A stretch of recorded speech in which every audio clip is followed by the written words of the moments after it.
What's good, YouTube? It's Jay here. We got a brand new update over on Helldivers 2 that sees a bunch of changes to balancing, gameplay, planetary hazards, and more.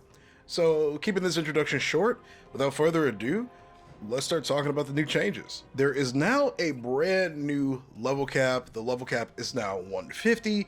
The best part is too, if you've been playing already at the previous max level cap, which was 50, they will reward you the extra XP that you earned throughout your time at that max cap. So if you're level 50, you might jump to level 73. If the developers are good at one thing in particular, and they're good at many things with this game, but if there's one thing I just noticed throughout the entirety of this game's life cycle so far, they will reward you XP or rewards if the game's like servers are really laggy and didn't reward you, or if they do things like level caps, so all your time isn't completely wasted. They make up for your time, and you don't really find too many developers that do that. Usually when there's a new level cap and you've already been playing at a previous max level cap, they just kind of roll with it. The new level's out, they don't really reward you anything for playing at the previous cap. These guys, they're very good at just giving you what you kind of earned or are owed, basically, and that's one of the many things I love about this development studio. But moving forward, we're going to step into some of the actual new changes for missions and then weapons and then a couple other things moving forward. So let's start off with balancing missions. The retrieve essential personnel mission has been adjusted. They've moved the enemy spawn points further away from the objective to give players a fairer chance of defending location, which is really, really nice. If you've played the retrieve essential personnel missions on like the robot planets, you'll notice one key thing, and that's the enemies spawn very close and damn near non-stop, especially on the higher difficulties. They spawn basically right on top of you, basically making it impossible to stave off a majority of their attacks. Most people did not like doing the essential personnel missions because it was literally just almost impossible to complete. It had nothing to do necessarily with it being difficult, but there was just no real breathing room whatsoever from start to end. One of the other major adjustments is there are fewer civilians required to complete the mission on higher difficulties. So on those higher difficulties, you would get, I think, up to like 60, I want to say, civilians. I stopped doing them a while ago just because they weren't fun. They were very, very, very, very stressful to do. So I honestly, my knowledge on that a little bit is just a little non-existent, but you did have to move a lot of civilians on those higher difficulties. So if they're readjusting them, that's honestly perfectly fine in my opinion. I don't think it's going to make the missions necessarily like super easy per se, but it'll make them a little bit more doable, you know? Previously, they weren't really well doable on those higher difficulties. The crazy spawn rates, the tanks being dropped non-stop, everything being dropped literally on top of you. It's just like, what are you supposed to do at certain points? There's really nothing you can do half of the time. The destroy command bunkers mission has also been adjusted, so now that it has more objective locations.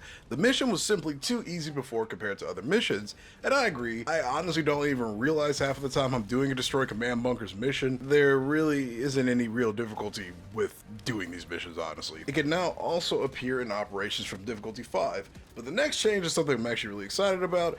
They have now have the negative effect of operation modifiers that increase stratagem cooldowns or call-in times.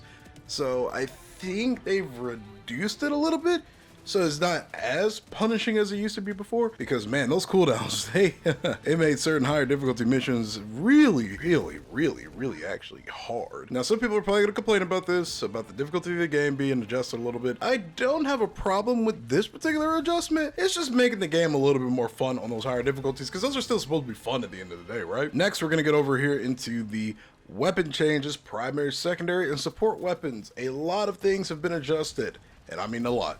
So, the arc thrower has had 3 brand new adjustments. They fixed the charging inconsistencies. It will now always take 1 second to charge a shot. They reduced the distance from 50 meters to 35 because that thing actually did have some kind of crazy range periodically, and they increased its stagger force. Now, the guard dog, which is one of my favorite units to use in the game. I think this is particularly the guard dog with the actual like assault rifle equipped to it. This one now restores full ammo from supply boxes. So if you get a supply box, you get ammo back in your guard dog, which is really, really nice. Next, the anti-material rifle.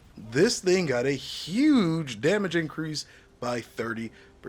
The anti-material rifle is one of the more fun guns in the game because people like sniping.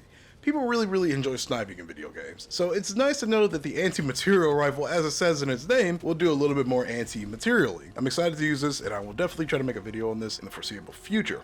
The Breaker Incendiary, it got a damage per bullet increase from 15 per bullet to 20 per bullet. That's a huge buff to the gun, and the gun was already really good, so it's gonna be even better. Fire damage per tick increased by 50% from all sources. Flamethrower users like me, we are eating good. Now, the Liberator Penetrator, which was the 3-round burst assault rifle, it was weird. You could still just tap single fire it for some weird reason, even in burst mode. It now has a full auto mode, so it'll be even stronger. Next on this list, we've got the Dominator Assault Rifle, which got an increase in damage from 2 to 300 and a buff to its stagger.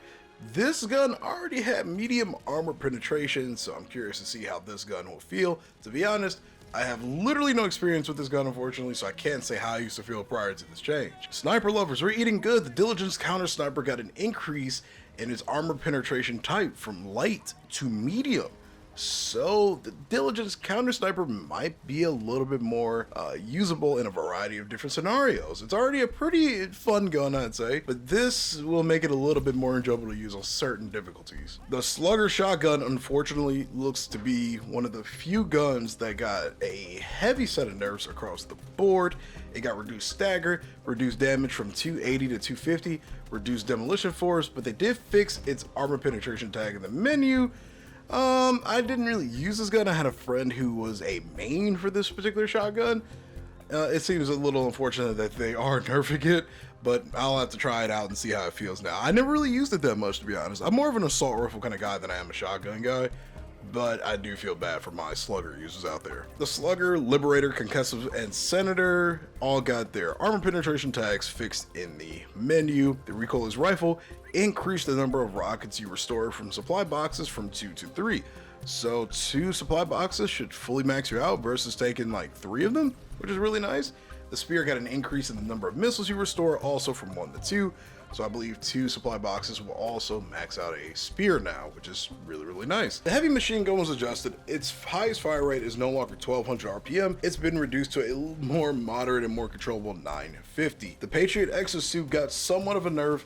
Rockets will now penetrate armor only on direct impact, meaning you can no longer just splash it under an enemy and break their armor. You have to land the rockets directly on whatever you're shooting at for it to actually break said armor. Alright, here's some changes to the enemies in the game. Charger's normal melee attack now does less damage against exosuits. If you don't know, exosuits are kind of, well, made out of tissue paper, really. Freedom tissue paper perhaps, but they're made out of tissue paper nonetheless. You don't really ever see too many of them being used on bots because the bots will just shred the exosuit. When they do take damage, they take damage. They will get destroyed with relative ease, unfortunately. Bile Spewer and Nursing Spewer, which I think is just the regular spewer versus like the armored spewer. I hate those things so much. They now do less damage with their puke, which is okay with me, man, because sometimes they would just catch you by like your ankle and literally instant kill you. It was a little obnoxious how quickly those things could kill you if you just were not paying attention. Granted, that's kind of your mistake, I guess, for not paying attention, but sometimes it felt like that they just unfairly killed you. Like you completely dodged out of their way and they still somehow managed to instant kill you.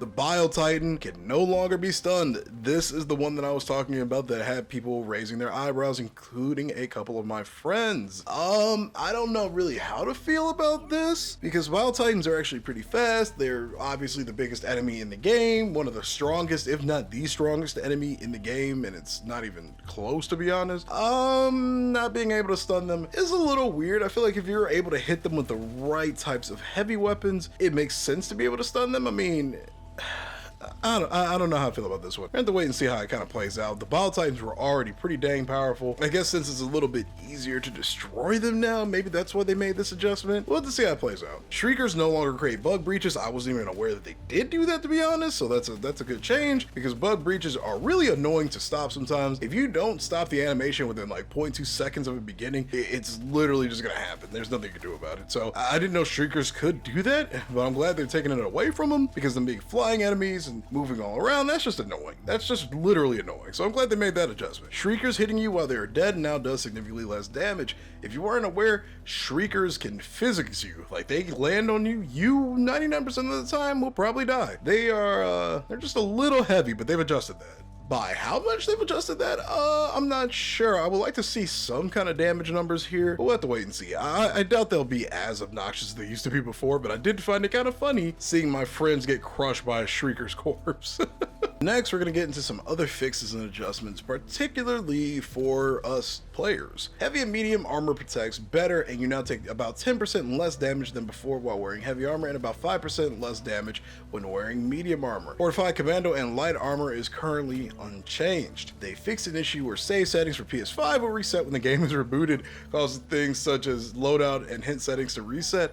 I remember playing with randoms that were playing on PlayStation 5 and them complaining about this, so this is a nice adjustment so you don't have to reset your loadout every single time you boot up the game. Enemies now properly target exosuits. Previously, many enemies effectively ignored exosuits if a Helldiver on foot was available for them to target. So kind of going back to what I said earlier, exosuits, when they start taking damage, they really start taking damage. So we're going to wait and see if exosuits are in a bit of a weird spot, I guess. They fixed the issue where exosuits were able to fire the weapons while opening the minimap. One of the worst things about them, if you tried to use the minimap while in an exosuit and tried to move around with the mouse buttons, you would start firing your rockets and your main gun and just waste ammo effectively. So that's a nice change. They also adjusted how Helldivers and exosuits both had a bug that made them sometimes take explosion damage multiple times, making things like automaton rockets be too deadly. This is now fixed. Automaton enemy constellations that preferred to spawn more of certain Devastator types did not work and are now functioning as they should. This means that sometimes when playing against the automatons, you will face more Devastators instead of other enemy types. They've also improved the system that prevents the Hellpod steering close to large or important objects. So hopefully this means it'll be a little bit easier to slam your Hellpod into some of the bigger enemies, but to wait and see. They've solved an issue where the effective area around objects was a lot larger than intended. They've reduced the number of objects that prevent Hellpod steering, and just as a note, this system is intended to prevent soft locks where the player can drop on important interaction spots or drop into unattended spaces. We'll continue to monitor the state of the system after the update to see if any additional tweaks are necessary. To be totally honest, I didn't even realize there were so many issues with Hellpod steering. Like, I know it's a little stiff, but it's nice to know that it's being addressed and made a little bit more comfortable. They fixed cases where ground under certain assets could be bombed, causing them to float. I didn't even know that was a thing unless I just straight up missed it. I'm sure it's one of those more minor things. Then there are some adjustments to the ballistic shield, which I'm surprised actually wasn't put up with the weapon adjustments. The collision mesh has been slightly increased in size for more forgiveness, so I'm gonna assume that the ballistic shield will probably cover a little bit more fire on your back when you're running around or when you're using it in your hand. They changed the shield. The pose for the shield has also been adjusted so that less of the Helldiver is exposed. Okay, so the ballistic shield looks like it'll be an actual viable, like, defensive option. I hate saying viable because it makes it sound like we're trying to do some kind of meta stuff, but it is nice to know that these items will be a little bit more usable and a little bit more fun to use. They've addressed a bug where parts of the Helldiver will become vulnerable while using the shield in first person. That's another welcome adjustment. So the ballistic shield overall sounds like it's going to be a lot more forgiving when you use it. I'm going to actually have to try it out now against the bots, since that's kind of where it works the best. And here are a list of the known issues that were introduced by this patch and are currently being worked on or are from a previous version and have not yet been fixed. Game might crash when picking up a snowball or throwing back a grenade. It's funny how snowballs have been crashing the game since launch. It's just kind of funny. Various issues involving friend invites and crossplay. Cross-platform friend invites might not show up in the friend request tab, which has been a problem for a minute. I've tried to send friend requests to certain randoms that I played it with, and they've never accepted them. At first, I just assumed the randoms didn't like me, but I did eventually hear that this was a bug happening for a lot of people. Players cannot unfriend other players befriended via friend code, which is kind of weird. Players cannot unblock players that were not in their friends list beforehand. I don't think that matters, to be honest. Players cannot befriend players with Steam names shorter than 3 characters. Okay, that's a weird one. Explosive weapon stats include only direct hit damage, but not explosive damage. Explosions do not break your limbs, except for when you fly into a rock. Wait, really? Okay, that's good to know. Hey, I'm kind of on board with that, actually. Planet Liberation reaches 100% at the end of every defend mission. Okay, so that was a bug. That's interesting. I did think it was kind of crazy how many planets I was apparently liberating with my squad every time we played on certain mission types. So that's good to know that was a bug, and it's not just gaslighting us into thinking that we actually liberated the planet. Drowning in deep water with a vitality booster equipped puts Helldiver in a broken state. Okay, I think that might be the bug that I've seen where people just kind of float in the water and don't really die unless they get shot. It's a weird bug. Stratagem beam might attach itself to an enemy, but will deploy to its original location. That's really good to know because I've used stratagems to directly kill certain enemy types by just landing it right on top of them, so that's good to know. And some player customizations like title or body type may reset after starting the game. That's the list of changes for today's update, guys. Thank you for watching. If you enjoyed this little update video, be sure to leave a like on this one, subscribe to the channel for more gaming content, and as always, this has been Jay the Gamer. I will see you in the next video. May the force be with you all. Have a great day. Peace.